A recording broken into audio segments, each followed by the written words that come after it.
दोस्तों, ये कहानी है बिहार के उस भूमि की जहाँ माँ सीता ने जन्म लिया था, जो मैथिली के नाम से प्रसिद्ध हुई थी।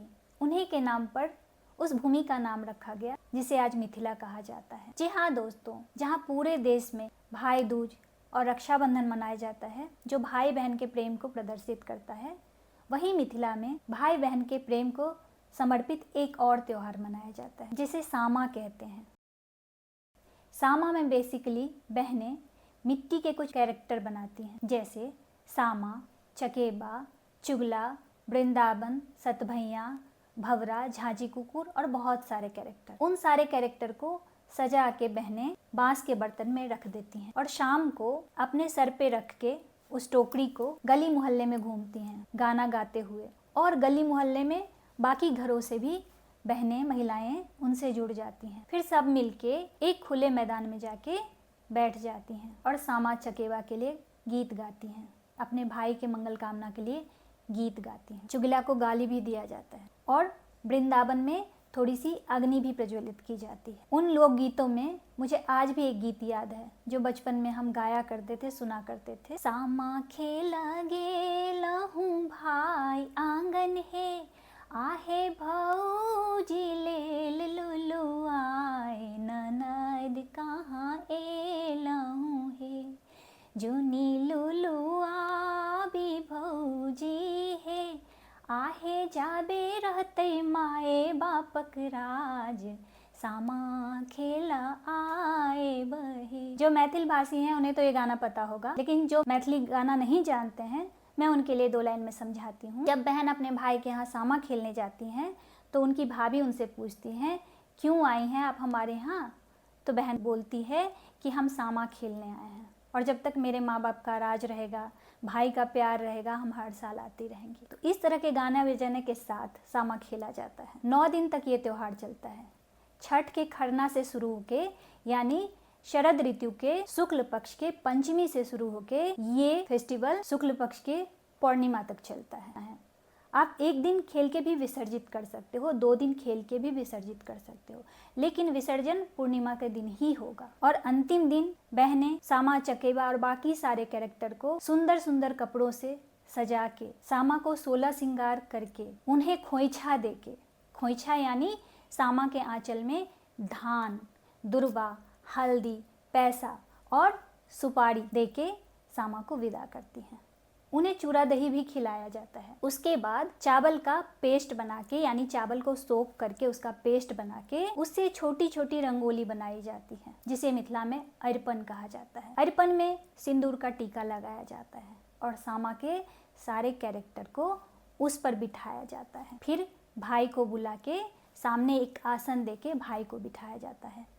भाई के कंधे पे एक तौलिया होता है। बहनें उस तौलिया में चूड़ा, चिवड़ा बहुत लोग बोलते हैं, चूड़ा रखती हैं और स्वीट रखती हैं, गुड़, कोई मिठाई, पेड़ा, कुछ भी, और उसकी एक पोटली बांध देती हैं। और फिर भाई को बोलती हैं, एक सामा उठा के देती हैं और बोलती हैं, इसे तोड़ दीजिए। भाई सामा के एक कैरेक्टर को हाथ में लेते हैं और अपने नीज पे डाल के तोड़ देते हैं। बहनें उस टूटे हुए कैरेक्टर को बांस के बर्तन में वापस रखती हैं। दीप प्रज्वलित करके, उनकी पूजा करके, गाना बजाना करते हुए जो खेत जोता गया है, यानी जिस खेत में हल बना हुआ है, उस खेत में जाके सामा को विसर्जित करती हैं, मंगल गीत गाती हैं और कहती हैं कि अगले साल आप फिर से हमारे घर आइए, हम आपकी पूजा करेंगे और हमारे भाई बहन का स्नेह सदा बना रहे, इसका आशीर्वाद दीजिए। तो ये है हमारे मिथिला के सामा की प्रथा।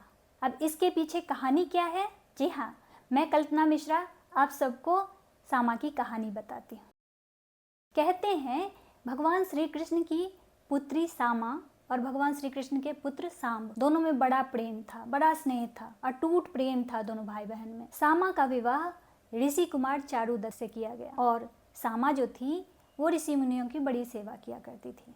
वो रोज आश्रम जाती और ऋषि मुनि की सेवा किया करती थी। ये बात भगवान श्री कृष्ण के महामंत्री चूड़क को बिल्कुल पसंद नहीं था, इसीलिए वो रोज भगवान कृष्ण की कान भरते थे, रोज सामा के खिलाफ कुछ न कुछ कहते थे। एक दिन भगवान कृष्ण भी अपनी बेटी से कुपित हो गए और उन्होंने सामा को श्राप दे दिया कि जाओ, तुम पंछी बन के बन बन भटको। सामा जब बचपन में छोटी थी वृंदावन में खेलने जाया करती थी, और जब वृंदावन को पता चला कि सामा को श्राप दिया गया है तो दुख से वृंदावन में आग लग गया। इधर सामा के पति चारुदत्त को पता चला कि सामा को कृष्ण भगवान से श्राप मिला है पंछी बनने का, तो चारुदत्त जो कि भगवान शिव के अनन्य भक्त थे, उन्होंने भी भगवान शिव की आराधना और तपस्या शुरू कर दी। भगवान महादेव जब प्रसन्न हुए तो चारुदत्त ने कहा कि मुझे भी आशीर्वाद दीजिए कि मैं भी अपनी पत्नी सामा की तरह एक पंछी बन जाऊं। शिव भगवान से आशीर्वाद पाके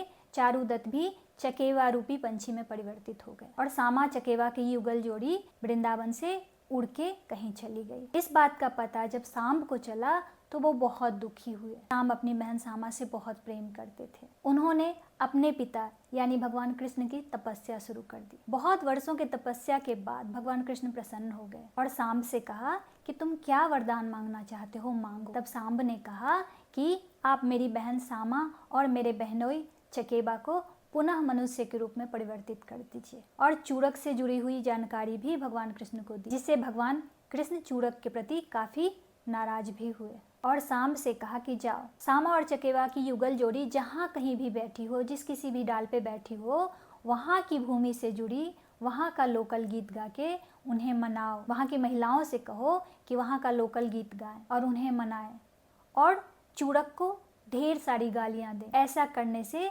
सामा और चकेवा श्राप मुक्त हो जाएंगे। भगवान कृष्ण से आशीर्वाद लेके सांब बहन के खोज में निकल पड़े। कहते हैं बहुत दिन चलने के बाद सांब मिथिला नगरी पहुंच गए और वहां एक पेड़ के नीचे बैठे थे। तभी उन्हें पेड़ के ऊपर सामा और चकेवा की जोड़ी दिखाई दी, जो पंछी के रूप में पेड़ पे बैठी हुई थी। उन्हें देख के सांब बहुत खुश हुए और वहां आसपास की महिलाओं को बुला के उनसे निवेदन किया कि आप मेरी बहन और मेरे बहनोई चकेवा के लिए गीत गाइए, लोकल गीत, और चुगला को गाली दीजिए। महिलाओं ने ऐसा ही किया। मैथिली में सामा और चकेवा के लिए गीत गाए और चुगला को बहुत सारी गालियां दी। ऐसा करते ही सामा और चकेवा अपने वास्तविक रूप में आ गए। कहते हैं द्वापर के उस युग से आज तक सामा और चकेवा का त्योहार मनाया जाता है। बिहार के मिथिला से लेके पश्चिमी चंपारण, पश्चिमी बंगाल के मालदा, दाजीपुर और हिमालय की तराइयों में भी सामा चकेवा का त्योहार मनाया जाता है, लेकिन लोकगीत के रूप में मैथिली गीत ही गाया जाता है। आशा करती हूँ कि मेरी ये कहानी आप लोगों को अच्छी लगी होगी। अगर लगी है